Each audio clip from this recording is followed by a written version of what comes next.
Take me to the Tesla service center in Torrance.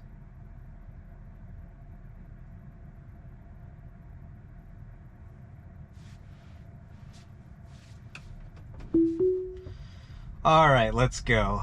So, my car got broken into last week.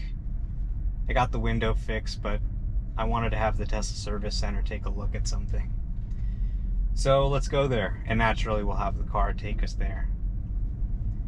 And man, I just wanted to say, it makes me sad to see so much misinformation about electric vehicles.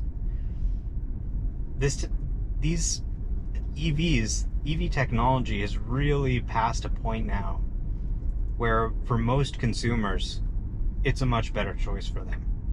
They're going to be happier. They're going to have more time. They're going to have a better life. And even save money, especially the more they drive.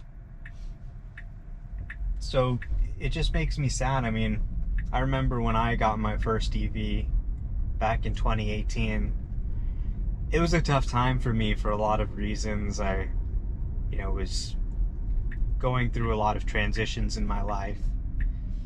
And I got the Tesla Model 3, and it just made life so much better. I mean, the acceleration is just such a stress relief. The technology, the way you can pre-cool it from your app, the way the autopilot would take the wheel, as I was going through a lot of emotions, a lot of tough times, autopilot just took the wheel and kept you safe. Active safety prevents you from getting in a crash. And, features like the sound system even. It's just such a good sound system. So there's these electric cars, they're really, really great products. They'll, I think for most consumers, make them really happy. And there's just a lot of misinformation that's preventing people from really realizing that, it seems like. Okay, so we're at the intersection here. Seems like we're getting stuck a little bit.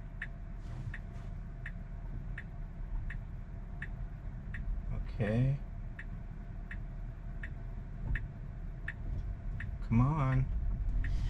Okay, so that was a little bit of excess hesitation. I'm not sure really what caused that. I guess maybe the positions of the vehicles or something like that. I wasn't sure it was clear to go.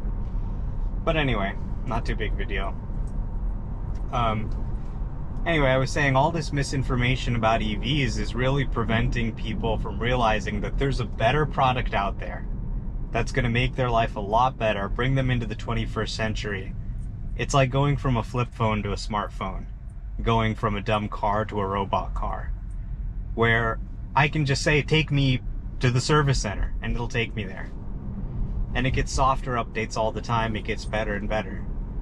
So recently I shared on Twitter, a lot of people don't realize that now, if you qualify for the federal EV tax credit, a Model 3 has a lower total cost of ownership than even a Toyota Camry or a Toyota Corolla, if you can believe that.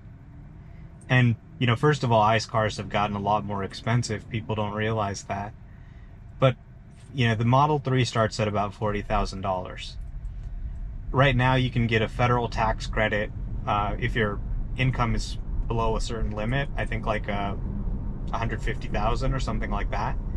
So most people who would need assistance can qualify for this.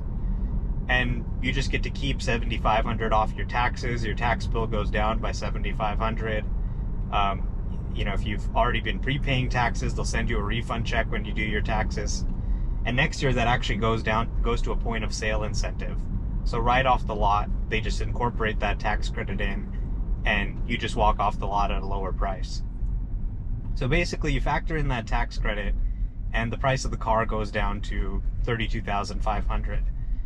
California also offers, I think, like $2,000 to $4,000 depending on your income. Colorado and New Jersey have offered like $5,000, which can even get it into the sub $30,000 mark. And then on top of that, you have a ton of fuel and maintenance savings. Gas costs more than it does to charge your car using electricity. So the more you drive, the more you're going to save. And that's why police officers and people who are running their cars all the time are moving a lot to EVs, because the cost savings are just insane the more you drive. So you've got a car that is already under $30,000 when you factor in some of these subsidies potentially. And then you've got these fuel savings. And when you look at that, it actually becomes cheaper to operate than a Corolla over the life of the vehicle. And some people scoff at that. They say, all that matters to me is the monthly payment. Well, it's not just about the monthly payment. You have the monthly payment, you have the fuel payment, right? If you're using the car, it's going to use fuel. That's a certainty, right? You're not buying a car just to have it sit around, right? You're buying it to drive it. So if you're buying the car to drive it, you're going to need fuel. And that expense for fuel is going on to your credit card or coming out of your bank account, just like a car payment. So it's a little bit stupid to just look at one aspect of the price and not the full cost of ownership. And of course, things like insurance as well. And Tesla offers a low-cost Tesla insurance, where you can actually pay a lot less if you're using FSD. The more you use FSD, the lower your insurance price goes. So a lot of people don't realize this. And if you're shopping for a car, don't buy an overpriced, crappy ICE car that's not going to hold its value well into the future, as more and more people want an EV and more charging stations pop up everywhere. Take a serious look at a Tesla. It's actually a lot more affordable than you think, especially with the subsidies that are happening right now. And, then you heard people say, like so many people saying this, you wonder where it's coming from. The fossil fuel industry, or maybe they're just bots, planted by some fossil fuel interest to sort of skew the conversation. But all these comments saying, well, what about when you need to replace the battery? And people don't realize that you don't need to replace the battery. Like, people have this idea that, the battery needs to be replaced and then you have to pay like $15,000 or something for a battery. That's not the case at all. I've been driving an EV now as my only car for 5 years. You don't need to replace the battery.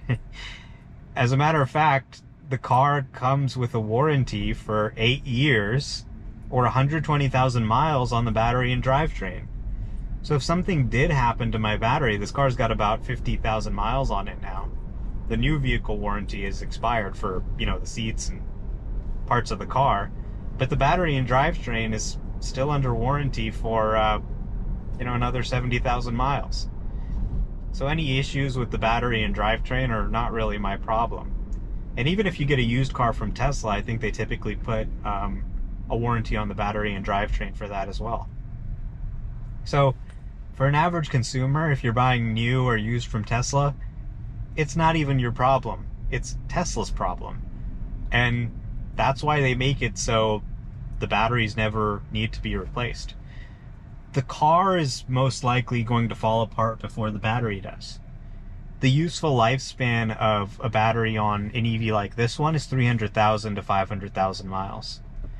And for some of the newer EVs, it's now over 1 million miles when you look at the cycle life of the battery times the range. So they're really designing these things so the batteries don't even come out of the car. Okay, it looks like there's some cones here. Uh-oh. Oh. That wasn't good.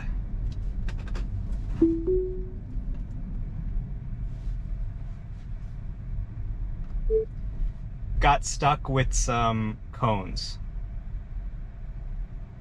Or that wasn't a good message. But anyway. So, you don't need to replace the battery. The batteries are actually designed to um, not even be taken out of the car. They'll just stay in the car for the life of the car, and you never need to buy a replacement. A lot of people don't realize this. Then the other argument I heard was, you're not going to be able to take a road trip. That's just not true anymore. Tesla has a massive, massive charging network, and they're building more and more chargers. There's now $7.5 billion in federal funding being given to build more chargers. And it's super easy. All you do is you go in your navigation system and you just punch in the address and your car will take you there. It'll plot out all the charging stops. And that's it. You don't have to worry about a thing.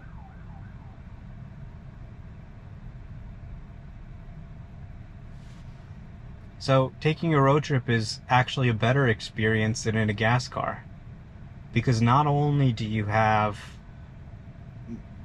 a really easy experience where it plots out all the stops for you, and you just go, you plug in, grab a bite to eat, go to the bathroom, and you're back on the road. Most of the stops are just 10 or 15 minutes. A lot of people don't realize that either. So, people say, oh, you gotta wait hours. No, you don't need to wait hours. Even when you're on a road trip, it's just, 10-minute stop. You need to go to the bathroom anyway. You need to eat. They put the superchargers in great locations where you can do those things. So you just plug it in. No need to even swipe your credit card or do anything. Just plug it in and go. And it charges and you're on your way. And most of the time, you're not even using these chargers. Most people have electricity at their home. I mean, if you don't, what's going on? Maybe you need a new home. But there's electricity everywhere. So most of the time you just plug in while you sleep, and that's it. You never have to go anywhere to fuel the car. You can drive as much as you want, go back home, plug in, charge while you sleep, and drive as much as you want tomorrow. This car's got 300 miles of range. That's way more than I would ever drive in a day, unless I'm taking a road trip, in which case I'm using the superchargers. But, 90% of the time you're just doing all your charging at home. So, quite to the contrary of, oh, you're wasting all this time charging, people actually have it completely backwards. They're wasting time going and driving to the gas station and filling gas. And the EV drivers are actually saving time and gaining convenience, not having to go and just being able to refuel at home. The narrative is just completely backwards, and the public hasn't realized this yet. And once they do, they'll be like, oh my god, why was I wasting so much time going and buying gas at this smelly gas station when I could have just been refueling at home? So there's a lot of public awareness that's needed on this. And as a matter of fact, if you add up, somebody did a survey where they said, okay, looks like we got another lane closure happening here. So the car is going to need to get over into the right lane. So this could be kind of tough for it. Really messy situation here with this construction, but we'll see how it does.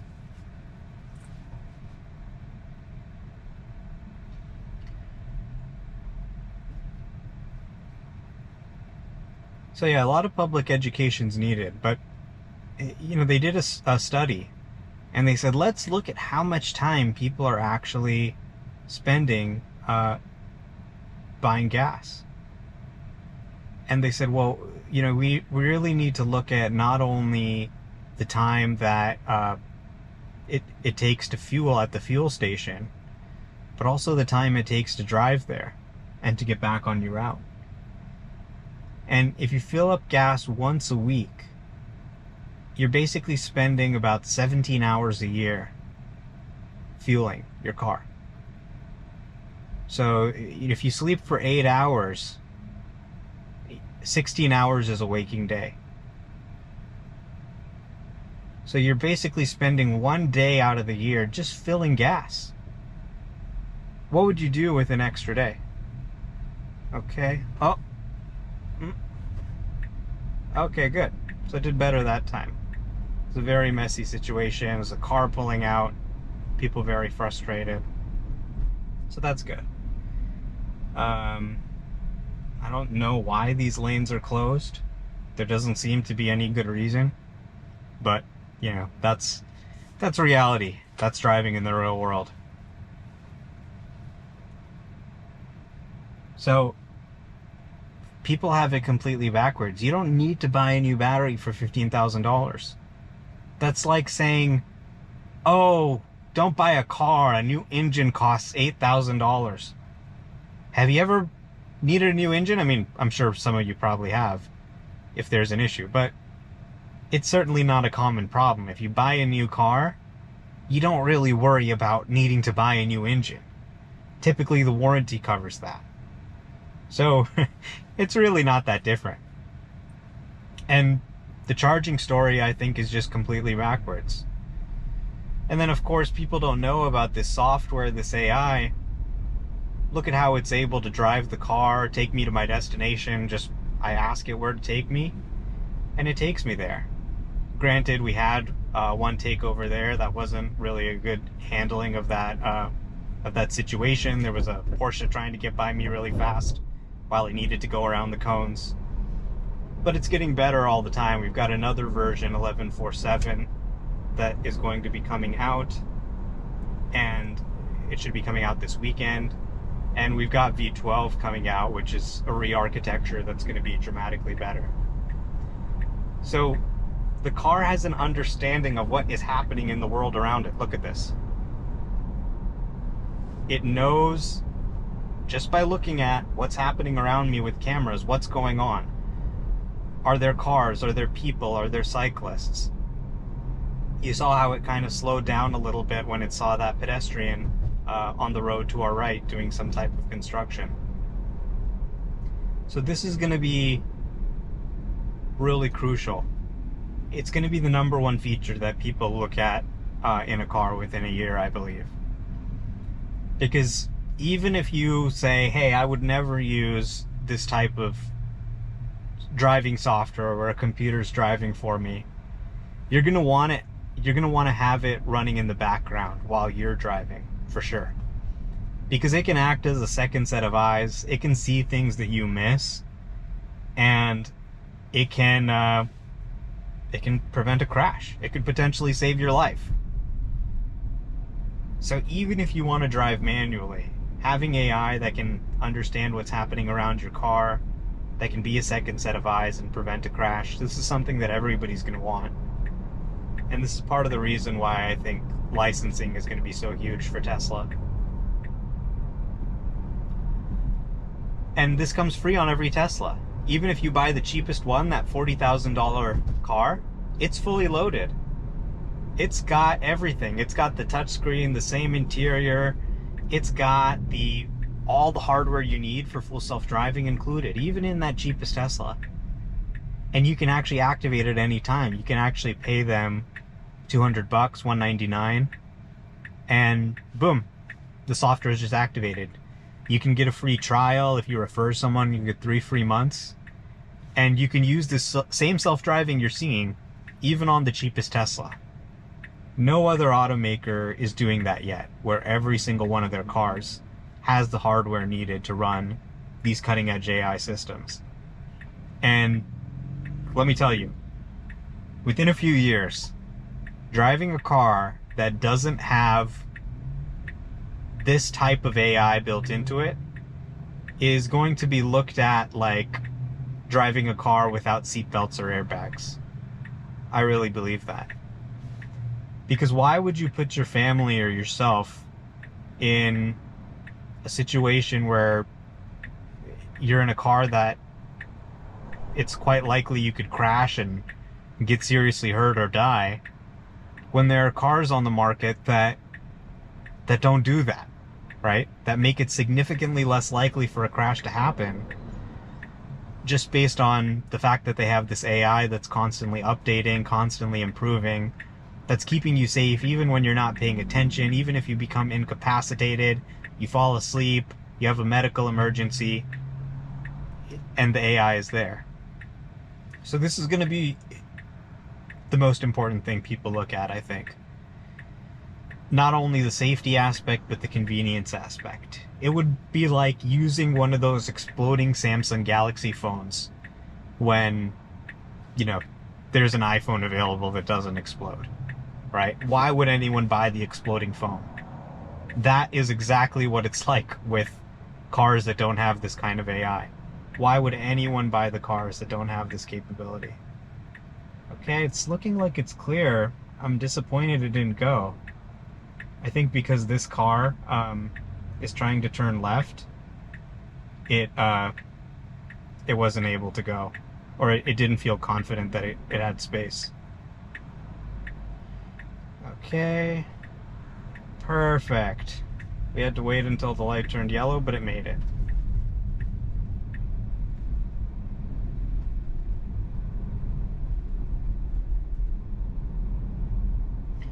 So, you can see we had one takeover due to construction, but even construction it's starting to handle pretty good. You saw it handle the second construction situation. But that's where we are. You just tell your Tesla where you want it to go, and it takes you there. This is transformative technology. Computers started with the mainframe. They took up an entire room. Then they came to the desktop. Then we got laptops, portable computers for the first time. And now we've got smartphones and smartwatches. It's a new level of portability. Computers come with us everywhere we go, all the time. But now, we've reached a new turning point in the computing revolution, in the history of the microprocessor, which is computers gaining the ability to move around the world without us. And this is a transformational technology, and I think Tesla has the most advanced software out of anyone else. I've tried Waymo, I've tried Cruise. Their fleet data is something that allows them to produce results nobody else can. Alright, I think I gotta go. The service advisor's coming, but thanks for watching.